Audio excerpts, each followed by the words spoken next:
man, oh man, things could have been a little more shaky for Golden State, and going into their games of their future, that is not something that they were trying to experience.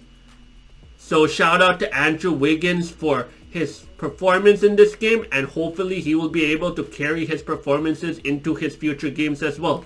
Finally, real quick shout out to Scotty Barnes and RJ Barrett in this game, because not only did they step up big time from their performances in Detroit, but also thanks to Chris Boucher's efforts and everything he did on his end, they were able to ride up his energy as well as the rest of the team to ultimately help the Raptors win this game.